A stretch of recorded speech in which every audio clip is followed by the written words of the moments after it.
friends, welcome back to my channel. இன்னைக்கு நம்ம என்ன பார்க்க போறோம் அப்படினா saree box fold பார்க்க போறோம். So saree box foldல பாத்தீங்கன்னா உங்களுக்கு two types இருக்கு. ஒன்னு வந்துட்டு நம்ம நார்மலா வந்து fold பண்ற மாதிரி ஒரு மெத்தட் ஒன்னு இருக்கு. and வந்து இந்த மாதிரி ஒரு box ஷேப்ல வந்து fold பண்ற மெத்தட் இருக்கு. இந்த மாதிரி box ஷேப்ல வந்து எப்படி நம்ம fold பண்ண போறோம் அது வந்து ஈஸியா நம்ம கேரி பண்ணி கொண்டு போறதுக்கு யூஸ்ஃபுல்லா இருக்கும். ஒருத்தங்களுக்கு நம்ம gift கொடுக்குறோம் அப்படினா நம்ம இந்த மாதிரி காஸ்ட்லி sarees இந்த மாதிரிலாம் வாங்கி தான் நம்ம gift பண்ணுவோம். சோ அப்ப அந்த மாதிரி பண்ணும்போது இந்த பாக்ஸ்லயே கொடுத்தா நல்லா இருக்கும் அப்படினு நமக்கு ஒரு தாட் இருக்கும். சோ அத மாதிரி இந்த மாதிரி sarees வந்துட்டு இதிலே fold பண்ணி ப்ரீ-ப்ளீட்டட் பண்ணி fold பண்ணி இதில எப்படி வைக்க போறோம்ன்றது தான் அந்த மெத்தட நம்ம பார்க்க போறோம். இந்த வீடியோல இப்போ நம்ம பாக்ஸ் ஃபோல்ட் பார்க்க போறோம். சோ ஃபர்ஸ்ட் நம்ம என்ன பண்ணனும் அப்படினா saree வந்து ப்ளீட் பண்ணி எடுத்துக்கோங்க. எடுத்ததுக்கு அப்புறம் நம்ம எப்படி அதை ப்ளீட் பண்ணனும்ன்றதை நான் வந்து ரொம்ப டீடைலா காட்ட போறேன். சோ வந்துட்டு ப்ளீட்டிங் தெரியல அப்படினா வீடியோ நீங்க பார்க்கல அப்படினா நான் டிஸ்கிரிப்ஷன்ல லிங்க் கொடுக்கிறேன்.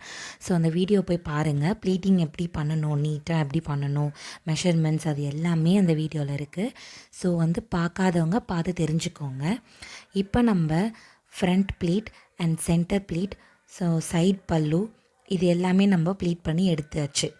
இப்போ வந்து இந்த மாதிரி எடுத்ததுக்கு அப்புறம் எப்படி pleat பண்ணி அந்த பாக்ஸ்ல நம்ம செட் பண்ண போறோம்ன்றது தான் பார்க்க போறோம். அதே மாதிரி நீங்க இந்த மாதிரி pleat பண்ணி பாக்ஸ்ல gift பண்ணும்போது சோ பார்க்கவும் நீட்டா இருக்கும். உடனே வந்து நம்ம வேர் பண்ணனும்னு நினைச்சாங்கன்னா வேரும் பண்ணிடலாம். சரி வாங்க இது எப்படி நம்ம வந்துட்டு pleat பண்ணலாம்னு பார்க்கலாம். ஃபர்ஸ்ட் அந்த சென்டர் ப்ளீட் எடுத்து நீங்கள் டேபிள் மேலே போட்டுக்கோங்க. நம்ம மெத்தட் 1 எப்படி பண்ணுவோமோ நார்மலாக saree பாக்ஸ் ஃபோல்ட் எப்படி நம்ம பண்ணுவோமோ அதே மாதிரி தான் இதுவும் பண்ண போகிறோம். அதே ப்ரொசீஜர் தான், கொஞ்சம் டிஃப்ரென்ஸ் இருக்கும் அவ்வளோதான். ஃபஸ்ட்டு இந்த சாரியை நம்ம டேபிள் மேலே போட்டு திருப்பின மாதிரி போடணும். அதாவது saree பேக் சைட் அந்த மாதிரி போட்டுட்டு நல்லா நீட்டாக அரேஞ்ச் பண்ணி வச்சுருங்க. வச்சதுக்கப்புறம் ஃப்ரண்ட்டில் இருக்க ஃபேப்ரிக் எடுத்து மேலே போட்டு ஃபோல்ட் பண்ணுங்கள். இப்படி மேலே போட்டு ஃபஸ்ட்டு ஃபோல்ட் பண்ணி அதை நம்ம நீட்டாக வந்து அரேஞ்ச் பண்ணணும். இல்லைனா உள்ள மடிப்பாக வரத்துக்கு சான்சஸ் இருக்குது. ஸோ அதனால் இது மாதிரி நம்ம நீட்னஸாக வந்து ஃபோல்ட் பண்ணதுக்கப்புறம் மீதி இருக்க ஃபேப்ரிக் வந்துட்டு நம்ம திருப்பியும் மேலேயே ஃபோல்ட் பண்ண போகிறோம். இப்படி மேலேயே ஃபோல்டு பண்ணும் போது பார்த்திங்கன்னா இப்போ பாருங்கள் இது மாதிரி நீங்கள் ஃபோல்ட் பண்ணிவிட்டு இந்த ஃபஸ்ட்டு ப்ளீட் இருக்கு இல்லையா, அதாவது இந்த கீழே இருக்க ப்ளீட் வந்துட்டு வெளியில் தான் இருக்கணும். மேலே இருக்க ப்ளீட் வந்துட்டு மேலே தான் இருக்கணும்.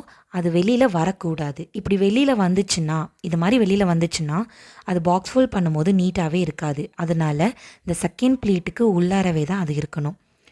இப்போது மீதி இருக்க ஃபேப்ரிக்கும் அதே மாதிரி வச்சு மடிக்கணும். நீங்கள் எவ்வளோ பெருசாக ஃபேப்ரிக்கு நீங்கள் விட்டுருந்தாலும் ஸ்டார்டிங் பாயிண்ட் விட்டுருந்தாலும் உள்ளேயே வச்சு நீங்கள் ஃபோல்ட் பண்ணுங்கள். அப்போ தான் உங்களுக்கு வந்துட்டு வெளியில் வராது. ஸோ இப்போ பாருங்கள் எக்ஸ்ட்ரா இருக்க ஃபேப்ரிக்கை நான் உள்ளேயே தான் மடிக்கிறேன். எவ்வளோ வந்தாலும் இந்த சைஸ்க்கு தான் மடிக்கணுமா அப்படின்லாம் எதுவுமே கிடையாது. உள்ளே வந்து எக்ஸ்ட்ரா இருக்கிறது எல்லாமே உள்ளேவே வச்சு மடிச்சிருங்க, வெளியில் வரக்கூடாது. இப்போ நம்ம பல்லு சைடில் இருக்க ஃபேப்ரிக்கை ஃபோல்ட் பண்ண போகிறோம். ஸ்டார்டிங் பாயிண்ட்டு ஃபோல்ட் பண்ணிவிட்டு இப்போ பல்லு சைடு எப்படி ஃபோல்ட் பண்ணோன்னா இந்த பல்லு இருக்கு இல்லையா, அது வந்துட்டு பல்லு ப்ளீட்டு வந்துட்டு நீங்கள் திருப்பின மாதிரி ஷோல்டரில் சப்போர்ட்டுக்கு போட்டுக்கோங்க. அதுக்கப்புறம் இருக்க ஃபேப்ரிக்கை அது இந்த மாதிரி ஃபோல்ட் பண்ணிக்கோங்க. எக்ஸ்ட்ரா இருக்க ஃபேப்ரிக்கை ஃபோல்ட் பண்ணிவிடுங்க. இதே மாதிரி ஃபோல்ட் பண்ணதுக்கப்புறம் அந்த ப்ளீட்ஸ் இருக்கு இல்லையா, ஸோ அது எல்லாமே வந்துட்டு அழகாக அரேஞ்ச் பண்ணி உள்ளவே மடிச்சிடணும். பாருங்கள் இப்போ இந்த மாதிரி ப்ளீட்ஸை வந்துட்டு அரேஞ்ச் பண்ணிவிடுங்க. நீங்கள் அயன் பண்ண ஏரியாவை அரேஞ்ச் பண்ணிவிடுங்க. இது மாதிரி கலையாமல் கசங்காமல் அரேஞ்ச் பண்ணி பாருங்கள். இது மாதிரி உள்ளே ஃபோல்ட் பண்ணிவிட்டு சென்டராக ப்ளேஸ் பண்ணிவிடுங்க. சென்டராக ப்ளேஸ் பண்ணக்கப்புறம் அந்த ஃபேப்ரிக் எல்லாமே உள்ளே வந்துடணும், வெளில வரக்கூடாது. உள்ளேவே இருந்து மடிச்சிருங்க. இப்போது இது மாதிரி என்ன பண்ணுங்கள், சென்டராக வந்துட்டு ப்ளேஸ்மெண்ட் பண்ணிவிடுங்க. ப்ளேஸ்மெண்ட் பண்ணிவிட்டு இந்த பின் இருக்கு இல்லையா, அது வெளியிலலாம் வரவே கூடாது. ஸோ உள்ளேயே வர மாதிரி நீங்கள் ஃபோல்ட் பண்ணிடணும். அது ஃபுல்லாகவே உள்ளே வர மாதிரி ஃபோல்ட் பண்ணிவிட்டு இப்போ பாருங்கள் நான் எப்படி பண்ணுறேன்னு. ஃபஸ்ட்டு கொஞ்சமாக ரைட் ஹேண்ட் சைடில் ஒரு ஃபோல்ட் கொடுத்துருங்க. அதுக்கப்புறம் லெஃப்ட் ஹேண்ட் சைடில் கொஞ்சமாக ஒரு ஃபோல்டு கொடுத்துருங்க. திருப்பியும் உங்களோட லெஃப்ட் ஹேண்ட் சைடில் வந்துட்டு ஒரு ஃபோல்டு, ரைட் ஹேண்ட் சைடில் ஒரு ஃபோல்டு கொடுத்துருங்க.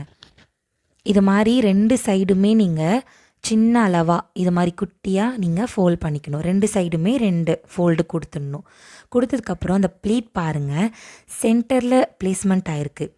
இப்போ என்ன பண்ணணுன்னா உங்களோட ரைட் ஹேண்ட் சைடில் இருக்கிறத வந்துட்டு ஃபஸ்ட்டு ஃபோல்ட் பண்ணணும். அதுக்கப்புறம் தான் மேலே இருக்கிறது லெஃப்ட் ஹேண்ட் சைடு நீங்கள் பண்ணணும். இப்போ நான் பண்ண மாதிரியே பண்ணுங்கள், கரெக்டாக வரும். இப்போ இதை மாதிரி பண்ணிவிட்டு மேலே இருக்க பல்லு ப்ளீட் இருக்கு இல்லையா, அதை நீங்கள் நார்மலாக இப்படி மேலே போட்டு ஒரு ரொட்டேட் கொடுத்துருங்க. பாருங்கள் நான் எப்படி பண்ணுறேன்ட்டு. இந்த மாதிரி மேலேயே போட்டு அப்படி கொடுத்துருங்க. ஸோ இப்போ உங்களுக்கு வந்துட்டு பாக்ஸ் உள்ள வைக்கிற அளவுக்கு உங்கள் அந்த ஷேப் உங்களுக்கு வந்துடும். ஸோ ஃபோல்டிங் வந்து பார்த்திங்கன்னா அந்த பாக்ஸுக்கு உண்டான ஷேப் தான் நம்ம வந்து ஃபோல்ட் பண்ணியிருக்கோம். ஸோ இப்போ இந்த மாதிரி பண்ணிவிட்டு எக்ஸ்ட்ரா இருக்க ஃபேப்ரிக் இருக்கு இல்லையா, பாருங்கள் இப்போ நான் வந்து ஃபோல்ட் பண்ணிட்டேன். இது மாதிரி ஒரே ஒரு ரொட்டேட் கொடுத்தா போதும். இப்படி ஒரே ஒரு ரொட்டேட் கொடுத்து இப்படி கொண்டு வர ஃபேப்ரிக்கை வந்துட்டு உள்ளே ஃபோல்டு பண்ணி இப்போது இன்சர்ட் பண்ண போகிறேன் நான். பாருங்கள் எக்ஸ்ட்ரா இருக்க பல்லு ப்ளீட்டை வந்துட்டு இந்த மாதிரி ஃபோல்ட் பண்ணி உள்ளே கேப் இருக்கு இல்லையா, கேப் இருக்கும் பாருங்கள், அது வந்துட்டு உள்ளே வச்சு நம்ம இன்சர்ட் பண்ணிடணும். இந்த மாதிரி பண்ணிட்டோன்னா சாரீ வந்து கலையாது. ஸோ எடுக்கும் போது ஈஸியாக இருக்கும், பயப்படாமல் எடுக்கலாம், ஹேண்டில் பண்ணலாம், யாராக இருந்தாலும் சாரீ எடுக்கலாம். ஸோ வந்து கலையாமல் அழகாக நீட்டாக இருக்கும். அந்த பாக்ஸில் வைக்கிற மாதிரியும் அழகாக உங்களுக்கு வந்துடும். பார்த்திங்கன்னா நம்ம அந்த பாக்ஸ் ஃபோல்டு வந்து ஃபோல்ட் பண்ணிட்டோம். இப்போது வந்து ஈஸியாக வந்து நம்ம ப்ளீட்டும் பண்ணிடலாம், இது மாதிரி கலையாமல் நம்ம அழகாக வந்து பாக்ஸில் வச்சு கிஃப்டடும் பண்ணலாம். ஸோ வந்துட்டு இது வந்து செகண்ட் மெத்தடுன்னு சொல்லுவாங்க. ஸோ இந்த மெத்தட் வந்து ஈஸியாக இருக்கும், எல்லாருமே பண்ணலாம். இப்போ இந்த சாரீ வந்து அழகாக ஃபோல்ட் பண்ணியாச்சு. இப்போது பார்த்திங்கன்னா இது பாக்ஸ் ஷேப்பில் இருக்கும். ஸோ ஈஸியாக வந்து யார் வேணாலும் ஹேண்டில் பண்ணலாம், கலையாது.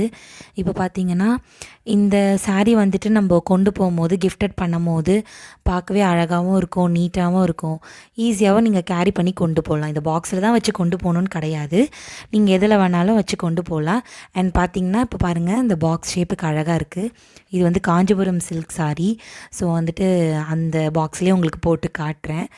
நீங்கள் நார்மல் பாக்ஸ் ஃபோல்ட் பண்ணிங்கன்னா அது வந்து நீங்கள் பேக் பண்ணி கொண்டு போகலாம். இதையும் நீங்கள் அழகாக பேக் பண்ணி கொண்டு போகலாம்.